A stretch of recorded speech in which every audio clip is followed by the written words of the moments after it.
What's going on, everybody? So I know it's been a while since I've done a video by myself, just sitting in front of a microphone talking, but it's nice. I've been talking in a lot of groups, doing podcasts and spaces and such, so I'm here today to try to do my best to answer the million-dollar question, the running joke on Twitter. Who are the Cleveland Browns going to take at 44? You know, I'm just sitting here on this Monday, and I got one question in my head. I wonder if y'all can help me. Who are we taking at 44? Again, like I said, we've been talking about this so much that it has literally become a joke. We are all done talking, and we want to see what's going to happen. But I have not yet made a video on here kind of giving my thoughts and talking about who I think is going to be there. And I wanted to do that here. Draft day's tomorrow. The first round starts tomorrow at, I want to say, 8 o'clock. Hope you watch the movie Draft Day tonight. If not, you need to. You should.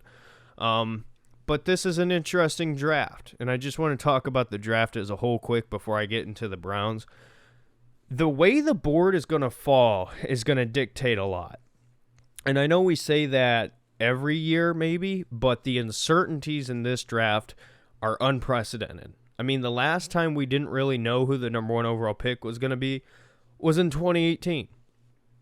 And there's a legitimate question right now on who the number one pick will be. And I think even on top of that, you're seeing rumblings about Derek Stingley Jr. being high on a lot of people's boards. There's just a lot of situations that could really throw this draft out of sync. To me, it seems like all the different GMs view guys very different this year. And it's a deep class at a lot of different positions. So, for instance, you look at the defensive ends, there's just going to be a lot of kind of, I don't want to say shakiness, but who goes where? What order do they go? Do you see Jermaine Johnson jump up and be one of the edges that gets picked over somebody? You know, like Kayvon Thibodeau was a while ago the guaranteed number one overall pick, and here we are now talking about, okay, how far is he going to fall? It's just a wild draft. You look at the endless number of offensive linemen from tackle. There's a couple good guards. Tyler Linderbaum, who's a franchise center. The defensive players are out of their minds. You have Sauce Gardner, who I believe is really could be the best corner in the NFL. I already talked about Derek Stingley Jr. Kyle Hamilton's expected to fall. It's just wild. I mean, this is going to be must-see TV tomorrow. So what does this mean for the Browns? Well, if the board doesn't fall as the GMs were thinking, there's a couple teams here that could use a wide receiver but could also use an edge, could also use a tackle. And then you look at teams like Atlanta who desperately need wide receiver, but hey, what if Malik Willis is on the board? You know, for Carolina, hey, are they going to trade for Baker Mayfield? Are they going to draft somebody? I mean, there's just so many questions. So getting back to the topic about the Browns, who will we pick at 44? Well, I think it's kind of important to narrow down the positions of need first, and that's kind of the debate here. A lot of people are thinking edge, a lot of people thinking D tackle, wide receiver. Shout out to Marcus, still out there fighting for the corner. It's interesting. So I want to start with D tackle and why I don't believe it will be a D tackle. The Browns, they went out and they signed Taven Bryant, who obviously I'm not super high on by any means. Tommy Togiai is coming. He's going into his second year. I think they are very high on him. It's going to be interesting, right? And this is the reason why I say this. It's a position of need, but now there's stories about Malik McDowell coming back, which throws a wrench into everything. Because if he can come back, then that's defensive tackle is not as big of a problem. So Andrew Berry so far has not picked a defensive tackle till the third round or after. That's just a fact. So when you think about 44, I'm not going to say defensive tackle will be the pick. I know there's a lot of guys in this draft that people like. I just don't think it's going to happen. That's just my personal opinion. So I'm going to throw out D tackle. Let's talk about corner next. So Corner's an interesting one because in hindsight, it kind of sounds crazy to say that corner is an option for the Browns. But when you look at the depth chart right now, you just signed Denzel Ward to an extension. Greg Newsome's here for the next 4 years, so he's got the 3 years plus the fifth-year option. A.J. Green, I think, has taken a massive step forward. But when you look at the depth behind the first two, are you confident A.J. Green's going to step up in that third role? I think he can. That's just my personal opinion. That's why I don't believe corner will happen. But Greedy Williams is coming into his last year. Are they going to re-sign him? I doubt it. I don't know. Troy Hill, same thing. So, corner, as crazy as it sounds, if the receivers that they like do not fall, if the edges that they like do not fall, I think corner might be an option. I really do. I don't think it's likely. I would give it probably less than a 10% chance, but situations happen. You know, what if an Andrew Booth Jr. falls? What if a Kiara Elam falls? You know, it's just stuff you got to talk about. So I don't think it's likely, but it's worth kind of mentioning. So I want to talk about edge, and not the wrestler, the position. Defensive end, edge, rusher, whatever you want to call him, is a very interesting one too, because the way this draft is falling, like I talked about, Jermaine Johnson is somebody who could sneak up and be a higher pick than expected. You have the edges at the top with Kayvon Thibodeau, Aiden Hutchinson. David Ojabo had his injury. What happens with him? Does a team reach on him just based off of the film and the potential? It's just kind of a big question mark. George Karlaftis is somebody that I'm keeping my eye on, a.k.a. that kid out of Purdue. I've been doing a lot more film on him because I don't want to say he's a one-trick pony, but he definitely succeeds best with power rushing. But he's very, very dominant when he does it. So, if he were to fall, could that be a situation where the Browns go up and get him? I think so. I don't think he is going to fall, but again, crazier things have happened. It is a possibility. I could see that happening. I could see David Ojabo. If the Browns stick at 44 and the receivers they like do not fall to them and they decide to just stay there, I could see them pulling the trigger on Ojabo, signing Clowney back, having Ojabo almost as your first-round pick for next year. In the long term, I think it makes sense. I think it makes sense to have that running mate for Myles Garrett on a rookie contract. I don't know. I think it's interesting. I would definitely consider it. Now, with that being said, I do think that Jadeveon Clowney is all but back. I think the Browns right now are just waiting to see how the draft unfolds before the dotted line is signed. However, even if we do pick an edge with a first pick or whatever, I could see Clowney still coming back. I think that Jadeveon Clowney is going to be a Cleveland Brown. I would bet a lot on that being the case. So let's talk about wide receiver. And this is the position that I 100% think will be the first pick for the Browns, wherever they do pick. And I want to say this now, hate to disappoint you, but with the question who will be the 44th pick, I don't believe it'll be picked by the Cleveland Browns. I think the Browns are going to trade up. Now, do they trade up into the bottom of the first? I think the only way they do that is if the wide receivers start flying off the board and they got a guy that they like, and if they could trade up with the Chiefs or with the Packers at 28 or 29, I could see that happening. But it's just kind of a wait-and-see thing right now for me. You know, like I said, the board's going to fall wild. I think you're going to see a lot of unexpected moves happening. I think you could see a lot of trades. We'll see. We'll see on that. But I do believe that the Browns will move up in some sort, whether if it's a couple spots, whether if it is up to the bottom of the first, I don't know. But I definitely believe receiver is the position they're going to go with. So when it comes to the receivers, who fits best? So I think the important thing here is to, first of all, decipher who is going to be within your range to go up and get. I think it's almost a lock to say that Garrett Wilson, Jameson Williams, Chris Olave, Drake London will all be out of the range for the Browns to get. With that being said, that's going to put you in the market for the possibility of Treylon Burks, George Pickens, Jahan Dotson, Skye Moore, and Christian Watson. Those are the 5 guys that I want to talk about here. So like I said, if the Browns want to move up into the first round, I think it's going to be Kansas City or the Packers. So let's kind of go one by one here and talk about each guy. So let's start off with Treylon Burks. Treylon Burks, to me, if I had to bet, and I know it sounds crazy, I think Treylon Burks will be a Cleveland Brown. I don't know how. I don't know why. I can't answer that. But last year I said that Greg Newsome was going to be the pick, and I know it was kind of predictable. So I'm not saying just because I said it, you should trust me by any means. I'm just sharing my opinion.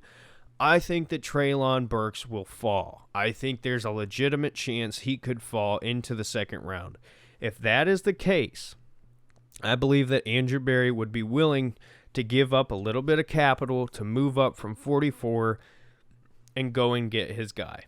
To me, it makes a ton of sense because if you watch Treylon Burks, he's very raw. He's not technically sound, but at a guy at his size with his speed on the field, I know his testing numbers were not great, but his ability to go up and get the ball, he's essentially like a running back with the ball in his hands. I would say, and I know it's kind of a tough comparison to make, but he's almost a version of Deebo Samuel, just bigger. It's kind of complicated. I would just say go watch Treylon Burks' tape. I wish I could post it in here, but YouTube's very picky about highlights and stuff like that, so I can't. But go watch him. He's kind of hard to explain. But to me, it makes a ton of sense because you're not in a position right now where you have to have a number one receiver. With Amari Cooper, Donovan Peoples-Jones, Anthony Schwartz, you're going to go out and get others. Jakeem Grant was signed. They're going to have options. But, not Jahan Dotson, I was talking about him in a minute. But with Treylon Burks, it makes a ton of sense because you don't have to force him into that role to begin with. You can continue to develop him and at the same time have that massive, massive upside. I think it makes a ton of sense. I would not be surprised. And again, I think that is probably, out of these options, in my opinion, I think it might be the one that happens. So I would recommend go look up Treylon Burks highlights. The next guy, George Pickens. Now, George Pickens is a very interesting one because a lot of stories coming out this week about the off-the-field stuff, rumors about GMs not liking him, whatever. Here's the thing with that. You got to understand it is silly season. Things will be said to either sway other GMs, potentially trying to get them to believe that you shouldn't pick him. You know, it's hard to tell. My opinion is that George Pickens will be picked either with the Packers pick or with the Kansas City Chiefs, and I'm leaning towards the Packers at 28. That's why I say I could see the Browns moving up to one of those spots. George Pickens, to me, if he were to be the pick by the Browns, you're getting number one receiver. He is a legit number one receiver. He played at Georgia. He dealt with injuries. He wasn't fully utilized to his full potential. I think he's somebody who could come in. He has all the traits. Just continue to let him to develop. Get more, I don't want to say experience, but more playing time. And I think he could be phenomenal. I would not be surprised if 2 to 3 years George Pickens is talked about as one of the great receivers in the NFL. It would not surprise me at all. So for the Browns, if he were to be the pick, I would be thrilled. The off-the-field stuff is interesting, to say the least, but I do think Pickens is a legitimate option. But, I think he will be a first-round pick, and I don't know that the Browns are as high on him as some other teams, like I think the Packers are. So we'll see with that. I'm not completely sold that George Pickens will be the guy for the Browns. But I wouldn't hate it. Again, I think he's going to be phenomenal. On to the next guy. This is the one, if you let me handpick who we picked, I would want it to be Jalen Dotson out of Penn State. Been watching him for a while. Obviously, I'm a Buckeye fan and whatnot. This kid is incredible. I will never forget the catch he had against Sean Wade when we went on the road to Penn State to play them. He takes games over. He takes games over, if I knew English. So, to me, with Jalen Dotson, what I'm looking at is who are the guys that you can throw the ball to on third down and rely on them to convert. It's Garrett Wilson I am butchering this. Garrett Wilson and Jalen Dotson, to me, are those guys. Wilson is way out of reach for the Browns, obviously. But Jalen Dotson, for whatever reason, is expected to have a slide. I don't get it. I don't understand it. I can't give you answers as far as why. It's just a super deep class. So a lot of people think he's going to slip into the second round, and I can tell you this, if he even got close to the second round, I would move up. It's just tough because the position of need combined with the depth at other positions in this draft, that's why he's going to fall. And I would love that for the Browns. I think he has potential to be a number one receiver in the NFL, and he is massively overlooked. This is not a KJ Hamler situation here. This is Jalen Dotson is that dude.